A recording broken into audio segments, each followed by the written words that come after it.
Olá e bem-vindos a mais uma conversa aprofundada. O tema de hoje é, olha, no mínimo audacioso. Com certeza. Temos em mãos uma série de extratos de um documento chamado A Física do Reino. E o subtítulo já entrega a ambição toda. Como a ciência de vanguarda revela o poder contido na renovação da sua mente. Uau! A nossa missão aqui, então, é desvendar como essa fonte se propõe a construir uma ponte entre dois mundos que, para muitos, parecem, completamente separados, né? Física quântica e ensinamentos bíblicos? Exatamente.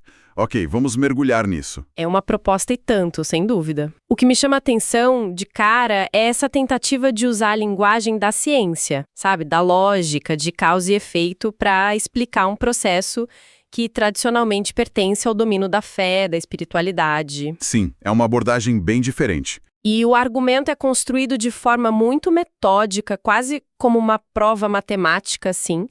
Então, acho que o melhor caminho para a gente é seguir essa mesma lógica, passo a passo, começando pelo alicerce de toda a tese. Perfeito. E esse alicerce é o que o texto chama de o mandamento da metamorfose. Isso. A base de tudo é uma passagem bem conhecida de Romanos 12:2, que diz: transformai-vos pela renovação da vossa mente. Certo. O argumento aqui é que a essência da jornada espiritual não é só uma questão de acreditar em algo, mas de ser fundamentalmente transformado por dentro.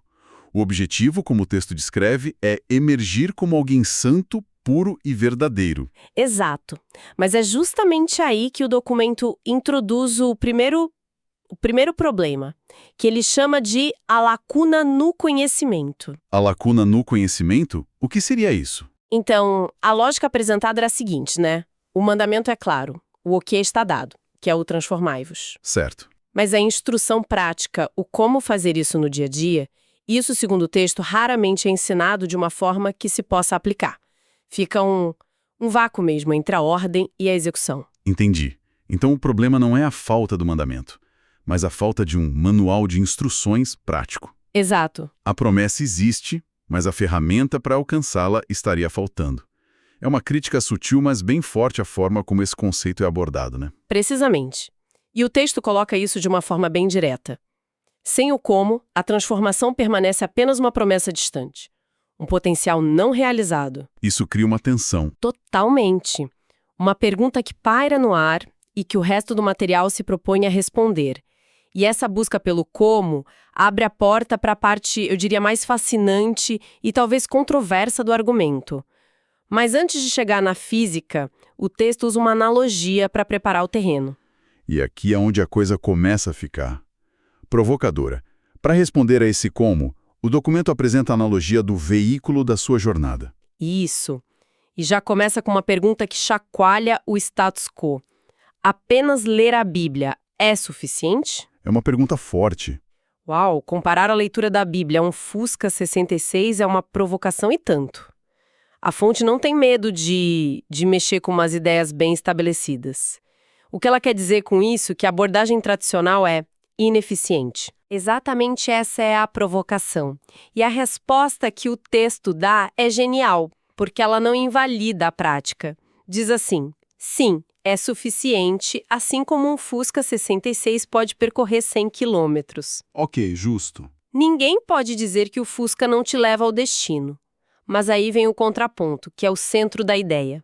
Mas uma Ferrari oferece uma viagem mais rápida, segura e confortável. E quais seriam essas Ferraris? O texto especifica algumas. Ferramentas como aprendizado acelerado, PNL e hipnose ericksoniana. PNL, Programação Neurolinguística. Exato. E só para contextualizar, a PNL é um conjunto de técnicas que busca entender como a linguagem e os padrões de pensamento afetam nosso comportamento, com o objetivo de reprogramá-los para alcançar resultados melhores. Certo. Então a proposta é usar técnicas de desenvolvimento pessoal, de psicologia, como veículos de alta performance para transformação espiritual. Exatamente. E o que é fascinante aqui não é só a sugestão de usar novas ferramentas, mas a premissa implícita de que a transformação espiritual pode ter um problema de interface de usuário. Gostei disso. A fonte argumenta que a sabedoria pode estar lá nas escrituras, Mas o nosso sistema operacional mental talvez não consiga instalar essa sabedoria eficientemente sem ajuda. Isso muda o foco do o que, o conteúdo, para o como, o método de instalação. De uma forma bem radical. Muito. Não se trata de substituir as escrituras, mas de otimizar a nossa capacidade de absorvê-las e vivê-las. Ok, se a gente precisa de um veículo melhor, uma Ferrari mental, qual seria o combustível dela? É aí que a conversa dá um salto inesperado e aterrissa no meio do laboratório de física quântica, com a seção à revelação quântica. E a afirmação é bombástica. É. A ciência confirma o que Jesus ensinou. E pilar dessa afirmação é o famoso e muitas vezes mal interpretado experimento da dupla fenda. O experimento que, de fato, virou a física clássica de cabeça para baixo ao mostrar que as partículas fundamentais, como os elétrons, podem se comportar tanto como partículas Localizadas. isso, quanto como ondas de probabilidade espalhadas. E a explicação que o texto dá é que a realidade nesse nível subatômico existe como uma onda de infinitas possibilidades até que alguém a observe. No momento da observação, essa onda colapsa e se torna uma única realidade, uma partícula. Exato. Espera um pouco. A partir daí, o documento traça uma linha direta de um experimento com elétrons para a vida espiritual de uma pessoa. Essa é uma ponte gigantesca. Como exatamente se justifica esse salto? Essa é a pergunta-chave. E aqui é importante fazer uma distinção que o texto não faz, mas que é crucial para a gente entender o argumento. Na física, o termo observação é técnico. Significa qualquer tipo de medição ou interação. Um detector, por exemplo. Um detector registrando a passagem de um elétron. Perfeito. Não precisa de uma pessoa consciente olhando. Já a fonte, para construir a tese dela, adota uma interpretação mais filosófica, quase mística, da física quântica, onde o observador é a consciência humana. Ah, entendi. E o texto faz essa ponte ousada e a usa como base para todo o resto, chegando a uma conclusão bem taxativa. O observador colapsa a função de onda. Você cria a sua realidade através do ato de observar e crer. Entendi.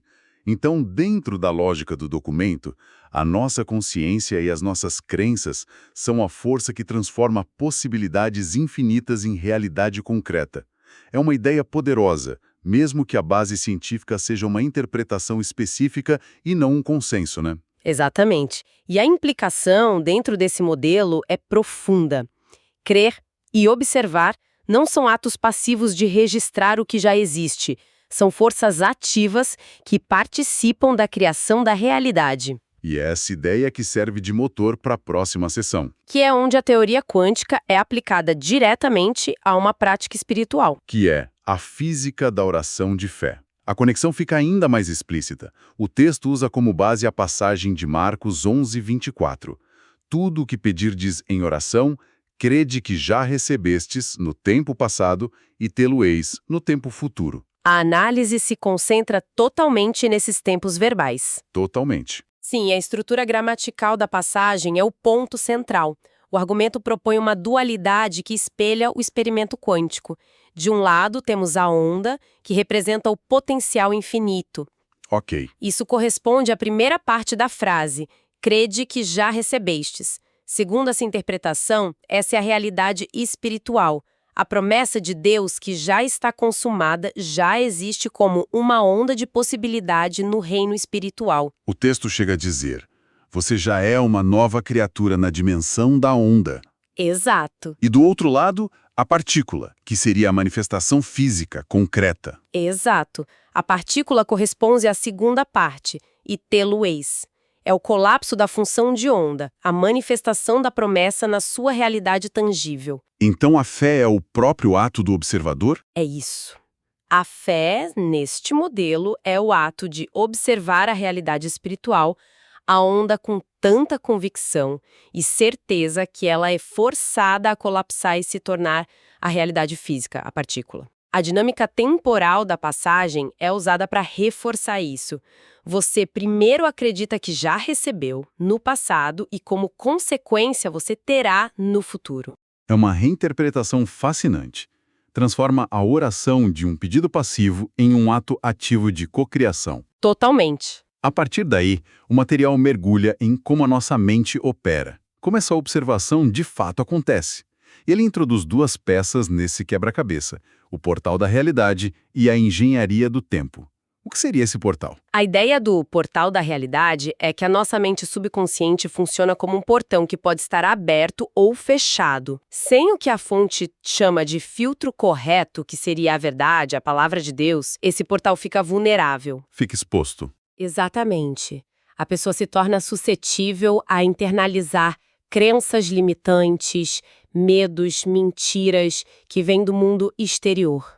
E essas crenças, uma vez internalizadas, começam a ditar a realidade que a pessoa colapsa. Precisamente, tem uma frase de impacto no texto que resume isso. Uma palavra, no momento certo, se torna uma crença. Uma crença, firmemente estabelecida, colapsa sua realidade. Forte. Isso destaca a importância de uma vigilância mental constante, de uma curadoria ativa do que a gente permite entrar no nosso subconsciente, que seria o grande programador da nossa percepção. E isso se conecta com a engenharia do tempo. A lógica que parece ser que a nossa experiência do agora é espremida por duas forças, o passado e o futuro. Exato. Parece que a gente está sempre preso entre um passado que assombra e um futuro que dá medo. Exatamente. O texto argumenta que o nosso presente é definido pela programação do nosso passado, traumas, medos, experiências negativas, e pela nossa perspectiva de futuro, que, por sua vez, é limitada por esse mesmo passado. Tem algum exemplo? Sim, ele usa um exemplo simples.